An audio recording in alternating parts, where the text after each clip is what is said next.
Tiz. All right. Speaking of getting closed in, Here we go. I have no idea why this story is going to be entertaining to anybody else outside of this call. So y'all bear with us this week. But, you know, my bro asked me to tell this story. So I'm going to. We had story time with Pat last time. So why not have story time with Tiz this week? Dum. To give you a little bit of background information on this. So we got a homeboy named Chewy that's like the fourth member of this brotherhood. You know, we got others, but for this story, Chewy is the only other person you really need to know. Now there was another guy. I don't know. Should I say it? Like, I don't know if I want to put this dude actual name out there. So I'm gonna say his name is Feuce, right? So we had another dude in college that we used to hang out with named Feuce. And he was a weird young man. He was a little different. Feuce introduced everybody to him because somehow they got cool at playing basketball or something at when this ODU got hit with a hurricane. So, okay. Feuce brought him in. At this time, you know, we all young. I trust Feuce judgment, so Feuce say he cool. He cool. Now, leading up until the actual point where this story jumps off, we done seen some weird behavior from dudes. It got so bad that at one point, Chewy,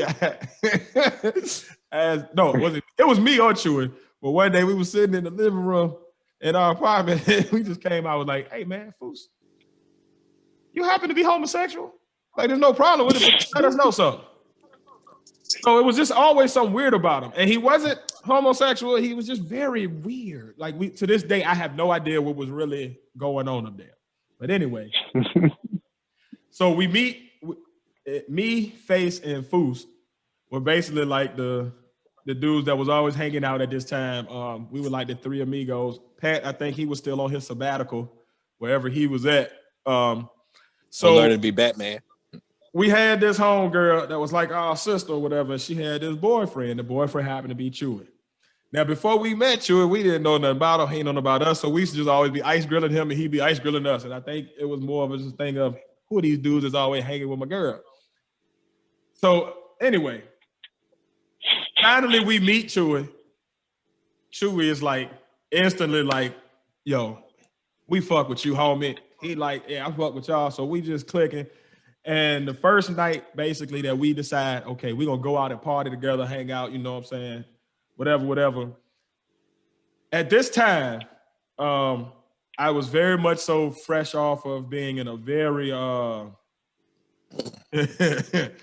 very gang-related and street-related background before I got to this point at ODU. So I'm coming fresh off. I'm still wild as a buck. I'm looking for smoke everywhere. I'm literally ready to fight at all times, and I love to fight. It's literally, it would bring me joy. This nigga Goku. Chewy just so happens to be this way too. So we go out to go party. Vegeta. We riding around. We go to this first house party. It's like maybe 8 o'clock. It's early in the evening. It's like the pregame party. We just going, you know. Before we could get into the party, we walking up the stairs. There was some dude in front of us. I don't even know what was wrong, other than I was very intoxicated. I just stole off on this dude.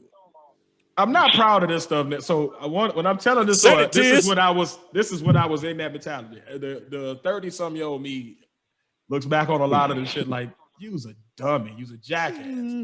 But at the time, I thought it was the greatest thing in the world. I punched this nigga in the back of the head, he do shit. But this causes us to not even get into this first party because now we gotta go. I done pretty much just ruined our interest in that. So we're going to this street, and if you went to ODU at any point, at least any point before the year of 05, you know 42nd Street was the party street. You could literally go from house to house, and it would be almost a party in almost every other house, every other block. So we're going to 42nd Street. Again, we are fucked up. I have been drinking heavily. Me and Chewy are both fucked up. And Chewy has a mentality like me. We like to fight. Get it right. Now, at this time, I'm single, ready to mingle, and I'm basically a male whore. I am screwing everything. I'm knocking everything down. So the story starts with a girl. We ride to 42nd Street and we pull up in the parking lot behind 42nd Street to go, cross on through and go to the houses to go see which party we'll go to. Now, as we're in the parking lot, I see this girl walking with two dudes. So me being the person I was back then, I didn't really care who the girl was with. If you was out there and I wanted you, I'm gonna come talk to you. So I roll up on the girl.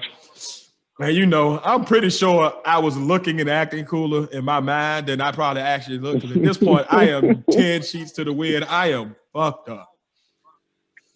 So anyway, I'm flirting with this girl or whatever. The two dudes that she was with, they done walked on ahead of her and they're going through this little fence, this little opening in this fence, like a little gate in this wooden fence. And they're walking through that. And I can hear music over there and stuff. And I can hear people like talking, you know what I'm saying? So I know it's something going down. And the girl was like, yeah, I'm about to go to this party right here.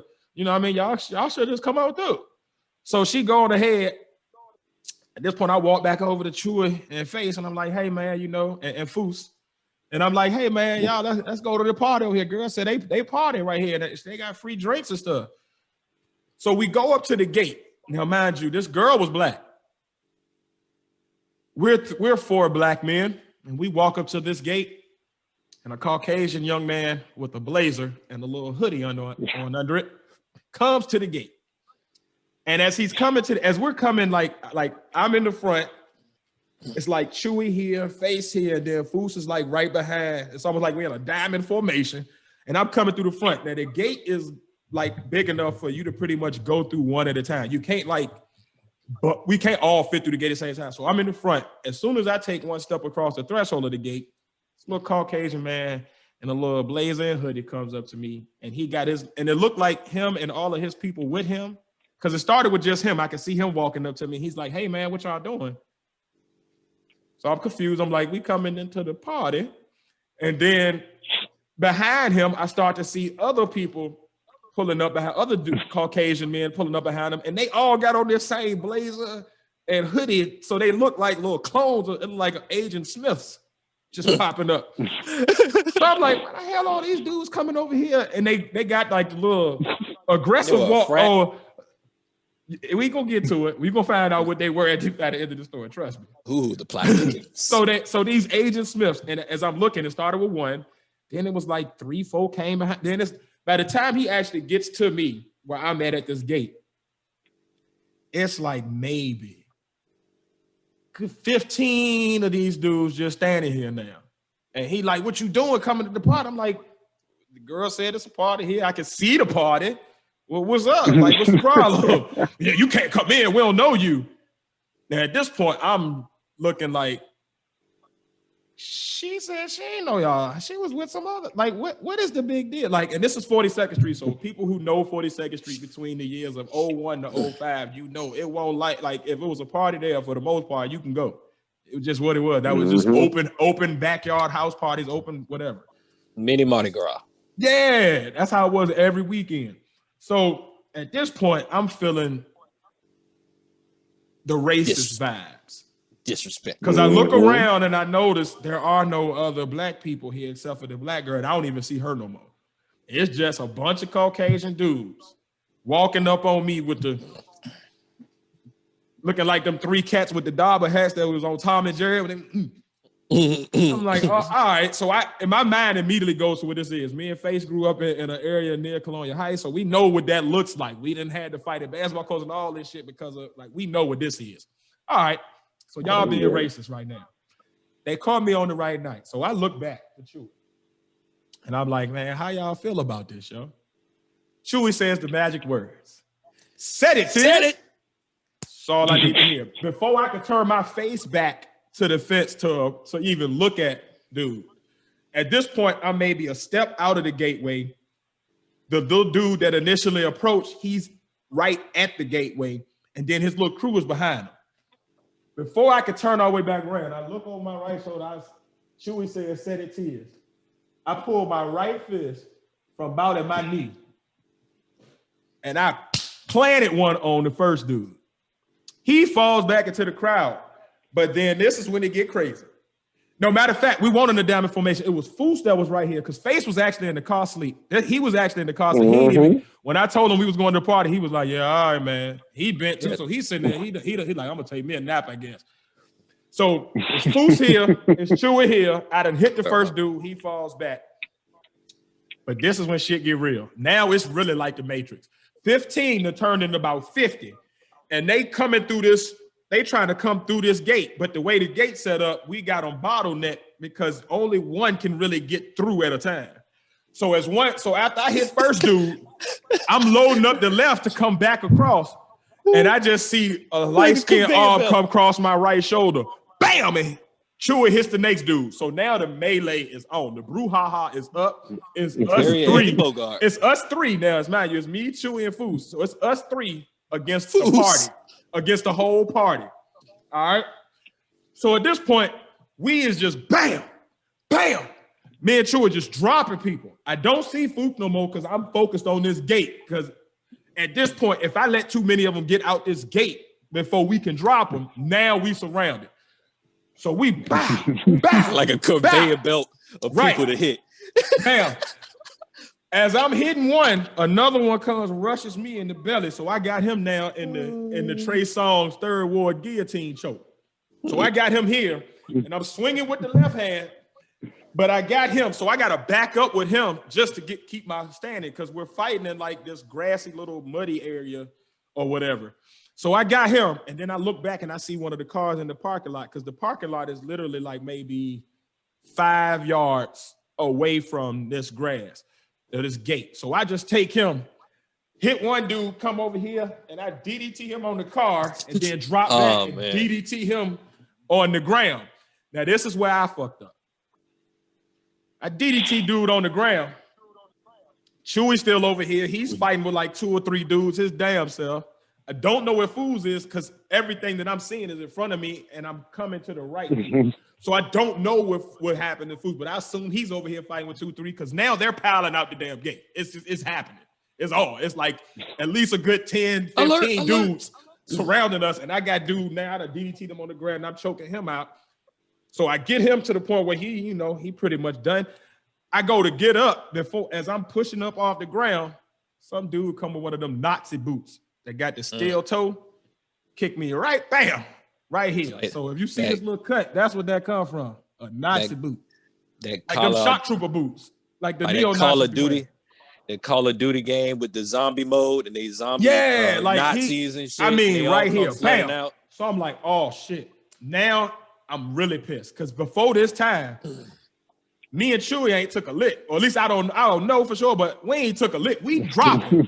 So now I'm pissed because now I done got hit with something. Oh, motherfucker. So I go to get up. I fully get up. I hit him. And what do I see running across past the hood of the car? Face. Bow! I guess another one was behind the dude that I'm hitting. And I guess I was about to get hit. Face coming, pow! So now we really rumbling. All fours, we bam, bam. Ken Ryu and Akuma. Right. So now we rumbling. It's 4 on 50, but we going.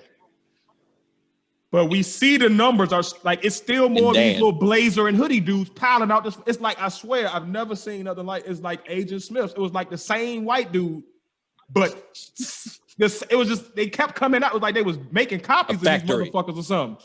Like, and they all marching out this fucking fence now. So at this point, we still popping dudes, but we're having to start to back up to make sure we keep everything in front of us. Because the last thing we can do right now is let all these white dudes surround us. Because it's gonna be, you feel me? So we banging, bam, bam, bam. Finally, I hit the last one. I needed to give me a little space. And now I'm backing up. I see Chewy coming around from this way. I guess he done got him some space. So now it's me, Chewy, and Face, and we all three backing up. All right. Now we done got a nice little bit of distance, and we get into the car because at this point it's like, hey man, it's time to go. So I see a bottle on the ground, and they getting like maybe like 5 yards away from us. So I smashed the bottle, and now I'm swinging that to make sure that they don't just rush. Right. Next thing I know, Face popped the trunk, get the crowbar out. He starts swinging it. He like, y'all, just go ahead, get in the car. So me and Chewy dive in. He dive in one side, I dive in the other. Face hop in the car, hit the gas, boom, we out. adrenaline flowing. We all hyped, like, yo, did you see that shit? What the fuck was that? We had to fight for the nigga. Oh man, da. So we come back, we pull back up to the little, the little student house, the little power tan jump, we in the courtyard, and it's a Friday, Saturday night, so it's people out there. All of our peoples is out there because that's what we do. We go from the party, we come out, and we kick it in front of in the little courtyard and still keep the party going. So everybody out there, they see me coming through. I got my shirt, I had on a button up. The button up is bloody from my ass, so I'm holding that. I done use that as a band-aid till we can get to the crib, so I'm soaking up blood with that. So all they see is me coming through with a bloody shirt. Feuce and Chewy looking just like me, all like sweaty. We huffed up. You know what I'm saying? Like we had to go in and change clothes real quick. I go throw a band-aid on the eye. We come back out. Everybody like, what the fuck happened, y'all? What's going on? So we telling them what's happening. I'm getting through the story. And as I get to the part where I'm telling all these people like what happened, and I get to the part where I stole off, I realized something. It was 4 of us that went to this party. 3 of us here telling the story now. So now, I ain't saying nothing yet, because in my head, I'm like, was I tripping? Was Feuce actually there? Because I'm, again, adrenaline to sober me up, but before that, I am fucked up. So shit is a little hazy. So I'm okay, maybe he wasn't. All right. As I'm in the middle of the story, what do you see come running through the bushes at the end of the courtyard? Fast as hell. All you see is dreadlocks and bush pieces in his hair and mud all up his shirt. Like, it just looks weird, right? It looked like he was like body surfing in mud or something. Like, it was just, he looked like he was trying to camouflage himself in the jungle. Like, he had sticks and shit and leaves, and it just looked crazy. And he come running up, and everybody was like, Feuce, what the hell happened to you? Then now everything is dawning on me and Chewy and Feuce. And be like, nigga, where the hell was you at? What happened? We thought you was in the car. Feuce said, I thought you was in the car. So that's how crazy it was. Like, these Feuce and Chewy didn't even realize. I was the only one that had dawned on that. He ain't with us. Chewy and Feuce, they still, adrenaline to pump. We done got back now. We talking to everybody. Like, ain't nobody else realized we left with 4, came back with 3. And here go the 4. So Feuce asked him, hey man, what happened? Where was you at? This nigga said, so I was out there wrestling with the niggas. Now, when he said that, I don't know if this has ever happened to anyone else out there. Y'all can let me know in the comments. But you ever been drinking and you are highly inebriated, and then as somebody says certain trigger words, more of the memory starts to come back as you sober up. So it starts off a little hazy and then it gets clearer and clearer until, oh, that's what all this, okay. So as he says, I was wrestling with the nigga. I remember now, I had hit one dude, right? This is probably like maybe right after I'm getting up. I done got kicked, I get up, I hit the dude that had kicked me, Feuce come over, hit the other dude that was about to swing on me. And you know how like, it'd be a bunch of commotion, but between like everybody's head, you can kind of see something.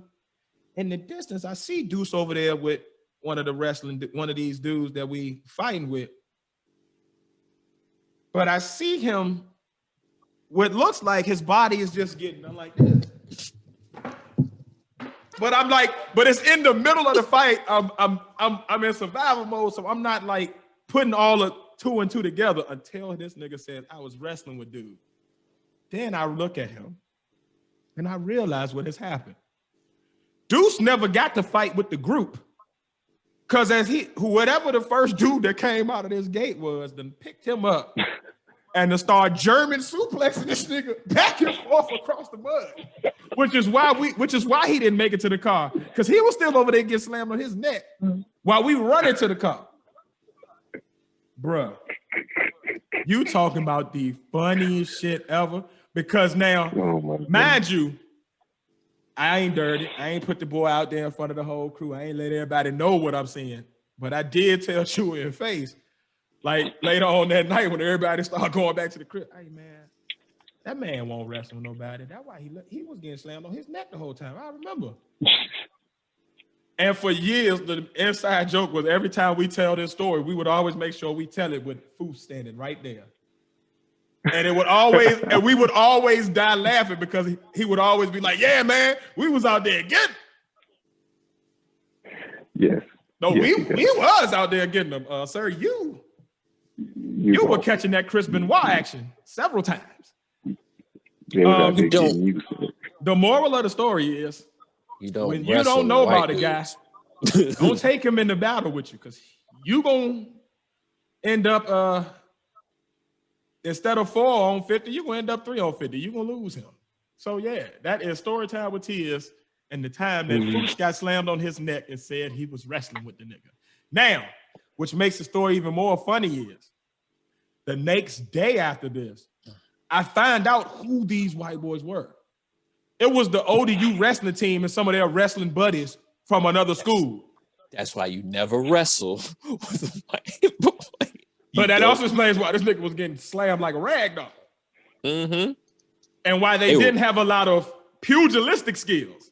Mm-hmm. They're wrestling game. And it also explains how dude ended up rushing me, because he was used to wrestling. He thought we was going to scoop and slam. I'm choking. You trying to you go bring your head in. Well, spear. that's your windpipe. You ain't slamming nothing when you ain't got no blood going to your brain.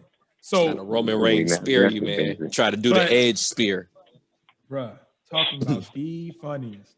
And from you that ain't right moment back. on, shit just was never the same with me and Feuce. Like, I just could never take him seriously about nothing. Cause nigga, you just sat here and bold-faced lied. Mm-hmm. I don't even know why Face wanted me to tell that story. I hope that entertains somebody else out there. But you know, it's hilarious to me. Story time with Tears from my wilder days. You know, that was yeah. It's a good story to laugh at. It's got to see the whole mental picture as you tell it. That's all. Yes, I wish we had like a cartoon. Oh, can we get Pat? Can you find a way to like animate us or something? And I read that and we actually play, because it's funny if you got the visuals. I swear. Trust. Funny if you got the trust. visuals. That's why I'm trying to pull up funds for this iPad, because that's one of the things I want to do. Like after we make all these stories. Hey, champs, buy some coffee, man. Let's get Pat an iPad, man, and we gotta get Face a good some stronger boosters for his internet, man. Hook us up. I got help us to help y'all with this good content, man. But yeah, I'm gonna send Feuce after you. They probably ain't gonna do shit. He ain't. That boy ain't gonna do shit. He gonna wrestle with you. He gonna wrestle with you. He did come out of nowhere and just randomly just like splashed me. Splash your ass. Remember that out the blue? I wasn't prepared. Yeah, I remember that shit. Yeah, he knew better than that with me. Yeah, I didn't expect that to happen because nobody else did. But you know. I would have beat shit down his leg. I was confused. Don't touch me. Why you ain't do all that to the white boy? I'm like, nigga, what the dropping you on your damn head. You see, I wasn't there for that, so I knew Feuce as the guy that had the Dragon Ball Z that I didn't see before. You know, they had Vegito and stuff. Yeah, well, I was cool. The dude that had Black and Miles, but was always trying to. Oh yeah, that was the Black and Miles age. Yeah, man, I'm done with him, man. But that's all I got. That's all I had for that. Full of action packed. So the moral to this week's story is, be authentic, be who you are, be yourself. And if you're not a fighter, don't hop your ass in there with a dude from the wrestling team, because you might end up getting slammed on your neck a bunch of times, and then you got to look real weird in front of your friends.